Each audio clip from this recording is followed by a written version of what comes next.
আমার কি মনে নাই কে আছে কি করছে, আমার সব কিছু মনে আছে। আজ অঞ্চল চালাতে গেলে সেরকম বলিষ্ঠ শুধু একদিকে ধার থাকলে হবে না, দুই দিকে ধার চাই। কোন সময়ে একটা ধার কেটে যাবে, কোনো ওইটুকু পাল্টি নিয়ে ওইটাতে চালাবে। এইরকম যদি লোক না থাকে, এই দেগল গাঁয়ের রাজনীতি আলাদা। মমতা ব্যানার্জি যে উন্নয়ন করেছে, মানুষের দিলে গেঁথেছে। ওই মাটিতে গাঁথে বলে তো, ওই নেতারা মানে সাময়িক বলে, ওরা মঞ্চে বলে। আর আমরা গ্রাম্য নেতারা যারা আছি তারা ঘরে ঘরে বলি যে আজকে যে মা বোনদের, আজকে যে মা বোনরা আজকে কাম করার জন্য একটা লোক খুঁজে পাওয়া যায় না। কেন? যে আমার একটা এমন ব্যবস্থা করে দিয়েছে, আমি বিধবা, সে আমি কিন্তু অনেক কিছু পাবো।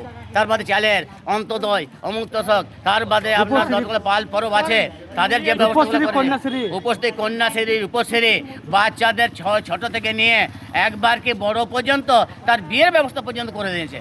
আর কি করতে পারে? সাইকেল থেকে এখন স্কুটি দেওয়ার ব্যবস্থা চলছে। মমতা থাকছে, একে কেউ তাড়াবার ক্ষমতা নাই। ও দিলে গেঁথে গেছে মাদেরকে যে আজকে ভাঁড় করেছে, হ্যাঁ, লক্ষ্মী ভাঁড়। এই লক্ষ্মী ভাঁড়টা জানতেন জিনিস লয়।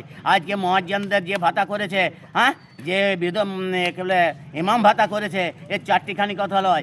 এর পরিবর্তে হিন্দুরা বলছিল আমাদের কিছু করতে হবে। হিন্দুদের টাকা 1 টাকা তাদের জমা ছিল না। মমতা বলতো তোমরা জমা টাকা আমাদের দাও, তাহলে তোমাদের কিছু করে দেবো। কিন্তু ওয়াকফ স্টেটের টাকা, যে সমস্ত টাকা আজকে হিন্দুদেরকেও বন্টন করছে, মুসলমানরা কিছু কথা বলে না। ঈদগাহ, আজকে ঈদগাহ, আজকে কবরস্থান, আজকে যে সমস্ত উন্নয়নগুলো করেছে, রাস্তাঘাট থেকে নিয়ে আরম্ভ করে আমি আজকে মিরাজ বলছি, দিগল গ্রামের মিরাজ। আমার নাম মোহাম্মদ সাদরে আলা। আমি প্রত্যেকটা এই পশ্চিমবাংলা আনায় কানাচে ঘুরি, আর ঘুরিয়ে তার উন্নয়নের কথা আমি জানি ভালো করে। প্রত্যেকটা কোনে কোনে লাইন আর লাইট এবং সাবমার্সেল, যে ঘরে ঘরে যে কলগুলো দিয়েছে, প্রত্যেকটা ঘরে কল দিয়ে দিয়েছে। হ্যাঁ, যে কলগুলো তোমরা নিজে নিজে ব্যবহার করো। আর রাস্তাঘাটে যখন পানির দরকার হবে, জলপানির দরকার হবে, রাস্তাঘাটের মানুষ খাবে, রাস্তার কাজ করবে, এইগুলোই তো কাজ। আজকে যে সমস্ত আরও যে আজকে মানুষের যে সমস্ত জমি জমা, আজ ঘর বাড়ি ট্যাক্স লাগতো, সেটাও বন্ধ। আজকে যে কারেন্টটা পড়াইছে, আজকে মমতা ব্যানার্জি আসা থেকে আমার মনে হয় যে সিপিএম 35 বছর চালাইছে, অনেক কারেন্টের বিল দিয়েছে, কিন্তু এই বিল এখন পর্যন্ত আমার মনে হয় যারা পারদর্শিকতা আছে তারাও দেয় না। এই কারেন্টও চালাইছে বিনা শর্তে, কাউকে একটা ভুলেও বলে না যে তোমরা কারেন্ট জ্বালাবে। হ্যাঁ, আজকে মাঠে মাঠে সাবমার্শাল বলছে এখানে হবে না, ওখানে হবে না।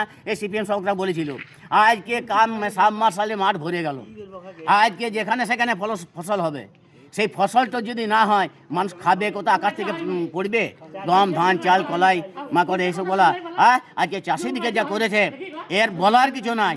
আজকে যে সমস্ত ধানের দর ছিল, সেই দাম আজকে এমন বাড়িয়ে দিল যে 3 দিনে 4 দিনের মধ্যে তুমি টাকা পেয়ে গেছো। যে টাকাটা আড়তওয়ালারা মাছ ছিল 1600, 1500, সেইখানে 2350 টাকা। হ্যাঁ, এইগুলো কি উন্নয়ন নয়? এই ধানগুলা পোস্ত ঘরে আর ভিজে কাঁচা সব ধানগুলাকে আজকে কৃষক বন্ধুর টাকা, আজকে কৃষি লোন, নানান রকম এই মানুষদের জন্য বহু কিছু করেছে, কিন্তু মানুষ ভালো হয়নি এখনো। এই মানুষ বলার যন্ত্র হয়ে যায়, এদিকে পিটুন দিতে হবে। আর পিটিয়ে আজকে পিটুন না দেওয়া যদি হয়, তাহলে কিন্তু সিপিএম ঘর ঢুকবে না। এদিকে ছাতাতে মাথা ভরে দিয়েছ আজকে মমতা যে আমরা কারোর কিছু করবো না, একটি কেস দেয়নি, মামলা দেয়নি। এদের বলতে সুযোগ হচ্ছে যে আমাদের নেতারা যারা গত হয়ে গেল তারা কিছুই খারাপ করেনি, যার জন্য দিকে কেস মামলা দেয়নি। কিন্তু আজ মমতা ব্যানার্জি আমি বলবো, মমতা যে ভুল করেছিল এদিকে বেরিয়ে নিয়ে ঘাট করে দিতে হতো।